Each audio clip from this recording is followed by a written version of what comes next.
This thing straight. I don't want it to be doing a gangster lean.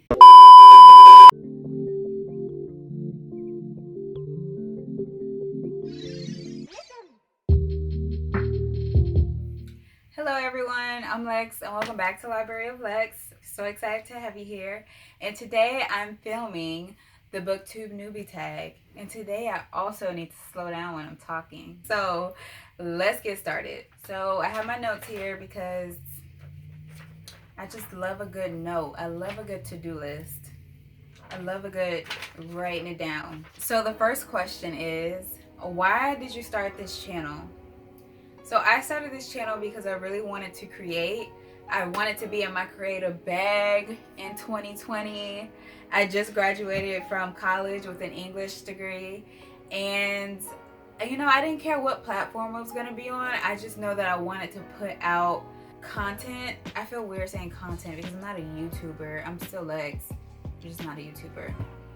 But I really wanted to put out content, and I really love books, and I really love talking about books most importantly. So I was just like, let me see what's over here, you know. I had a booktube, or not a booktube, I had a YouTube back in high school, and I let that go, and I always imagined, like, if I would have just kept up with YouTube for all these years, where could I have been? But that's not important. It obviously wasn't meant for me back then. So now I really want to be in a space where I want to create. I have so many ideas in my head, and I just can't wait to make it real. I can't wait to be realistic about my dreams and not just idealistic all the time. So question 2 is, what are some fun and unique things you can bring to Booktube? Well, first of all, I think that everybody's fun and everybody's unique. Let's just start there.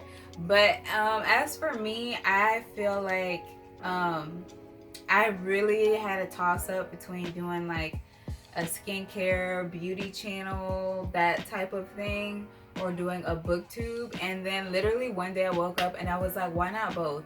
Why do I just have to put myself in a box of booktube or in the beauty YouTube section? Like, I'm gonna do both, and that's what I'm doing over here, is whatever I want to do. I have a lot of series that I've been planning out for this channel.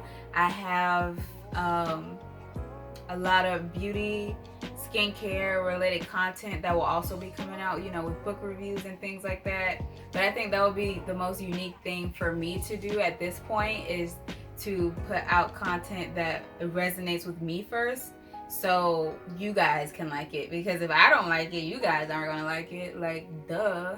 So the most fun and unique thing that I can do is be myself. Aw, that sounded so good. Okay, next question. So question number 3 is, what are you most excited for about this new channel?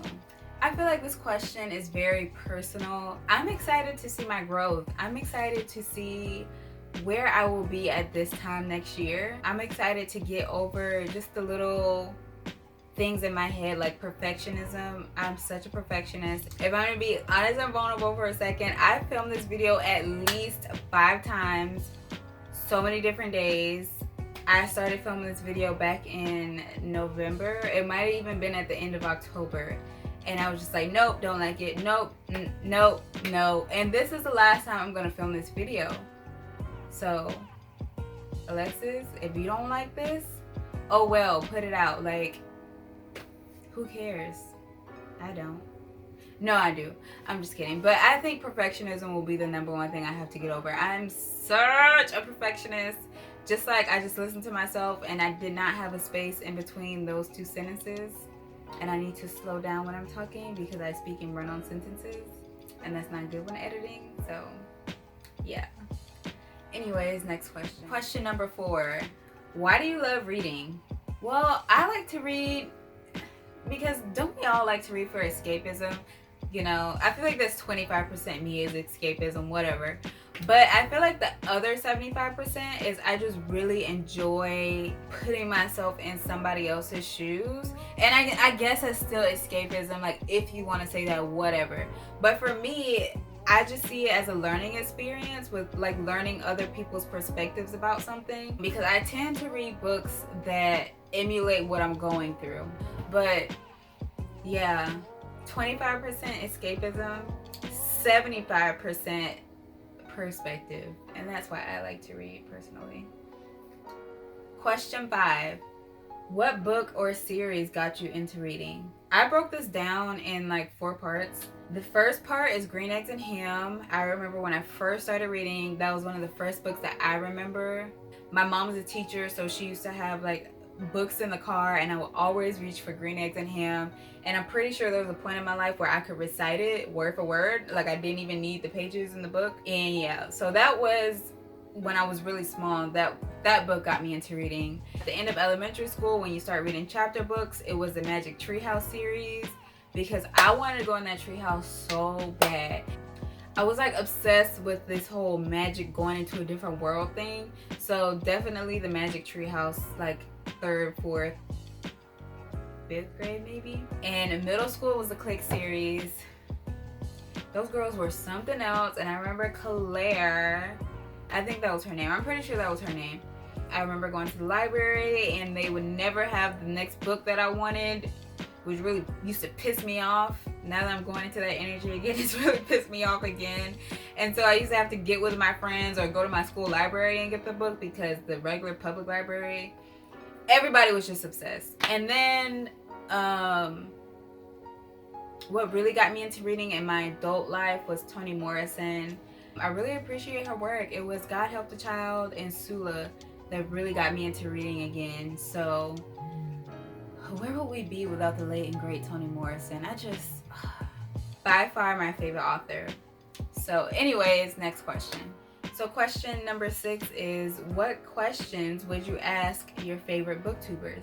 I feel like I would ask some questions about time management and consistency. This question is kind of weird. I don't really have a favorite booktuber, but if I had to ask questions, it's just like everybody's life is busy. Everybody has something that they have to commit to, I guess you want to say. So my question is just, how do you commit to your real life and then commit to your creative life as well? I want to look at this at the end of 2020 and be like, you know what, girl? You did that. You have more than 5 videos on your channel. That is my goal, to have more than 5 videos at the end of 2020 and to be consistent. So those would be my questions, honestly. Okay, so question 7. What challenges do you think starting a booktube channel will be the hardest to overcome? I think the hardest thing for me to overcome, first and foremost, would be looking and hearing myself 1,000 times in the editing process. I'm not really looking forward to that. But just to stop being so idealistic, I will literally come up with 1,000 ideas in 24 hours flat. But when you ask me, did I actually do any of them? No. I want to have the same stamina that I have in my personal life as I do in my creative life. And also speaking in run-on sentences. Like, that is so hard. Why doesn't anybody tell me this, like, in my personal life? Like, Alexis, you don't come up for air in between your sentences. Wow, y'all fake. Y'all are fake. So question number 8 is, when did you start reading? My mom is a teacher, so I started reading very young, maybe like 4 or 5. I started reading for leisure when I was around, I want to say 20 or 21, because I was in a place where I didn't have any hours at my job and I couldn't find another job. I had bills to pay. I was away from home. I was literally getting like 10 hours. I remember my last week at my job, I got 10 hours. I said, I'm gonna go to the library because I clearly don't have money to buy books. I've read all the books on my shelf. What else can I do? I wasn't in school. I didn't know what I was doing at this point in my life. Now that I look back, I really appreciate that time in my life because it was clear that I had to go back to reading. Reading has always been my happy place. It just made my life so much better, and I really appreciate that time. Next question. Where do you read? On planet Earth? Duh. Don't we all read on planet Earth? North America, the USA. No, for real. I read either in my room, somewhere in my room, on this couch, on my bed, propped up somewhere, or my favorite place to read is at the park, either in like a secluded place at the park, like on a bench somewhere, or like there's this one park that I like to go to and you park your car and it's just so much nature. There's a river, There's trees everywhere, and you just roll your windows down and read, and there's just like a line of people doing the same thing, and that's my favorite place to read. But I don't live there anymore, which is kind of sad. Anyways, next question before I start crying. So question 10 is, what kind of books do you like to read? So I'm a big nonfiction girl because, like I said, I like reading about people's perspectives. I really love a good nonfiction book that reads like fiction. The last book I read like that was The Glass Castle. It was so good. I love that book. Jumping into somebody's life who is just the complete opposite of the person that you are. Love. Also, I love self-help books. I love spiritual books. I love books about metaphysics. I also like fiction. I'm not a big fiction person. I'm trying to read more fiction. And you guys will see a series about that soon because I've never read Harry Potter and I really want to. So I think I'm going to make that a whole series on here. Yeah, I love nonfiction. I love spiritual books. I love self-help books. I love fiction too, but trying to get into that more. But anyways, that was the last question. Thank you guys for watching. If you made it this far, make sure you guys like this video if you liked it. Subscribe. And I think I'm gonna do like comment themes on this channel. So in the comments below, write a comment about the most life-changing book that you've read, because I probably want to read that, or I probably have already read it. What book just made your mind go like, you know what I mean? Leave that in the comment section, and I will see you guys on my next video. Peace out. And there were several times, and there were several, I can't say several. You get the best of both worlds. Well, that was kind of good. Best of both worlds. Too much Disney Plus. Why am I singing that? I don't even really like Hannah Montana like that. That was not my favorite show on Disney Plus. Or on Disney, period. Hey, hey.